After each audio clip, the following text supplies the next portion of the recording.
안녕하세요. 김미정 리포터입니다. 지난 시간에는 내 정원에 딱 맞는 예초기를 선택하는 방법에 대해서 알아봤는데요. 오늘은 이미 예초기를 갖고 계신 분들을 위해서 준비했습니다. 바로 예초기 작업의 효율과 안전성을 200% 끌어올리는 실전 노하우 예초기 심화편입니다. 오늘도 그린웍스의 전문가 김경호 과장님 모시고 이야기 나눠보도록 하겠습니다. 안녕하십니까, 김경우 과장입니다. 좋은 예초기를 고르는 것만큼 잘 사용하는 것도 중요합니다. 오늘 몇 가지 핵심적인 노하우만 알아두시면 누구나 전문가처럼 예초기를 다루실 수 있을 겁니다. 네, 과장님, 사실 정말 많은 분들이 예초기를 사용할 때 그냥 좌우로 왔다 갔다 하면서 사용을 많이 하시거든요. 이것만으로도 충분한 건지 아니면 좀 작업 효율을 높일 수 있는 특별한 기술이 있는 건지 궁금한데요. 아주 좋은 질문입니다. 몇 가지 기본 원칙만 지키시면 작업 속도와 결과물의 차이가 확연히 달라집니다. 오, 어떤 것들이 달라지는 건지 궁금한데요. 첫째는 예초 방향과 각도입니다. 대부분 예초기 날은 시계 반대 방향으로 회전합니다. 그래서 왼쪽에서 오른쪽 방향으로 예초 작업을 진행할 때 잘린 풀이 작업자 바깥쪽으로 배출되고 절단면도 훨씬 깔끔하게 나옵니다. 칼날에 가해지는 무리도 적어지고요. 와, 직접 시연을 또 보여주셨는데요. 예초기 날의 회전 방향까지 고려해야 하는지 몰랐습니다. 그럼 경사지에서는 어떻게 작업을 해야 할까요? 경사지에서는 안전이 최우선입니다. 항상 아래쪽에서 위쪽을 향해 작업해야 합니다. 위에서 아래로 작업하면 미끄러질 경우 매우 위험할 수 있고 작업 자세도 불안정해집니다. 네, 정말 중요한 꿀팁이네요. 그리고 예초기를 계속해서 움직이는 것도 뭔가 요령이 있을 것 같은데요. 네, 맞습니다.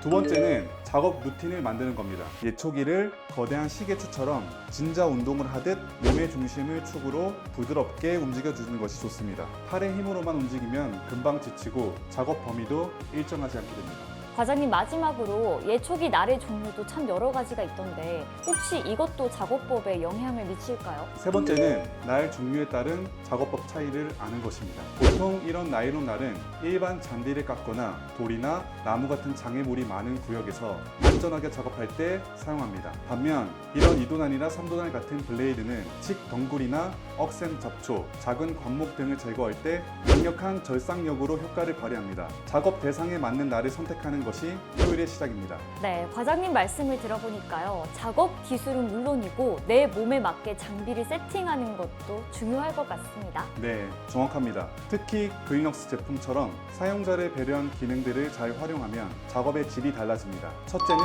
RPM 조절 기능입니다. 그린웍스 예초기는 작업 환경에 맞춰 속도를 조절할 수 있습니다. 일반적인 잔디는 일반 모드로 충분하지만 거친 잡초나 넓은 구역을 빠르게 작업해야 할 때는 고속 모드를 활용하면 작업 효율을 극대화할 수 있습니다. 그렇다면 불필요한 배터리 소모도 훨씬 줄일 수 있겠네요. 네, 맞습니다. 두 번째는 앞 손잡이 위치 조절입니다. 자신의 체형이나 지형의 경사도에 맞게 이 앞 손잡이 각도와 위치를 조절해주면 무게 중심이 효과적으로 분산되어 훨씬 편안하게 작업할 수 있습니다. 네, 그렇군요. 어깨에 매는 장비들도 있던데요. 네, 바로 보조 하네스나 백팩 배터리입니다. 이런 장비들은 예초기의 무게를 어깨와 등으로 분산시켜 특히 장시간 작업 시 팔과 허리의 피로를 최소화해주는 매우 중요한 역할을 합니다. 그런데 아무리 좋은 장비라도 관리가 중요하겠죠. 특히 예초기 날은 언제쯤 교체해줘야 하는지 타이밍을 잡기가 참 어려운 것 같아요. 네, 날 교체 타이밍을 아는 것은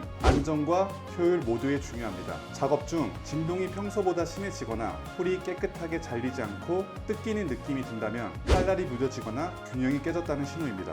이럴 때 교체해 주시는 것이 좋습니다. 네, 이번에는 안전에 대한 부분도 빼놓을 수가 없는데요. 작업 중에 돌발 상황이 발생했을 때를 대비한 팁도 있을까요? 네, 바로 긴급 정지법 숙지입니다. 돌발 상황 시 가장 빠른 대처는 동력을 차단하는 것입니다. 내가 사용하는 제품의 전원 차단 위치와 배터리 분리 방법을 평소에 명확히 숙지해주는 것이 최고의 안전 관리입니다. 이번에는 제품을 사용한 후에 청소나 보관은 어떻게 하는 게 좋을까요? 네, 간단합니다. 작업 후에는 날에 묻은 풀이나 흙을 제거하고 칼날 부분에는 방청 윤활유를 가볍게 뿌려준 뒤 통풍이 잘 되는 건조한 곳에 보관하는 것이 좋습니다. 만약 혹시 기계에서 이상한 소리가 나거나 힘이 약해진 것 같다고 느껴질 때는 어떻게 해야 될까요? 좋은 질문입니다. 간단한 기기 이상 진단 팁을 드리자면 진동이 과도할 경우에는 날의 균형 문제일 가능성이 높고 출력이 약해졌을 때는 배터리 충전 상태나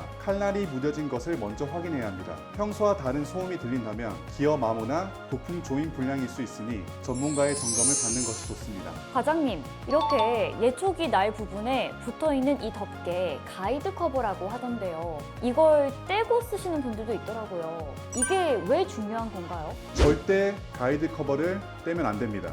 이 가이드 커버는 세 가지 매우 중요한 역할을 합니다. 첫째, 안전입니다. 작업 중 튀는 작은 돌이나 흙먼지로부터 작업자를 보호해줍니다. 둘째, 나일론 날 길이 조절입니다. 커버 끝에 작은 칼날이 있어 원심력으로 길어진 나일론 날을 최적의 길이로 자동으로 잘라줍니다. 날이 너무 길면 모터에 무리를 주고 작업 효율도 떨어집니다. 셋째, 균일한 작업입니다. 이 커버 덕분에 항상 최적의 날 길이로 작업할 수 있어 일관된 결과물을 얻을 수 있습니다. 와, 그냥 보호 덮개인 줄만 알았는데 정말 없어서는 안 되는 핵심적인 부품이었네요. 네. 오늘 과장님 덕분에 예초기 작업의 효율과 안전을 동시에 잡을 수 있는 전문가급 노하우들을 정말 많이 배운 것 같습니다. 오늘 알려주신 실전 기술과 세팅법 그리고 관리 요령까지 잘 활용한다면 저희 집 정원도 훨씬 더 스마트하게 관리할 수 있을 것 같아요. 오늘 배운 내용들을 잘 기억하셨다가 실제 작업에 꼭 적용해 보시기 바랍니다. 그린웍스와 함께라면 언제나 안전하고 즐거운 정원 관리가 가능합니다. 네, 오늘 유익한 정보 정말 감사드립니다. 저희 다음 시간에는 더욱더 흥미로운 주제로 찾아뵙겠습니다. 영상이 유용하셨다면 구독과 좋아요, 알림 설정 부탁드립니다. 감사합니다.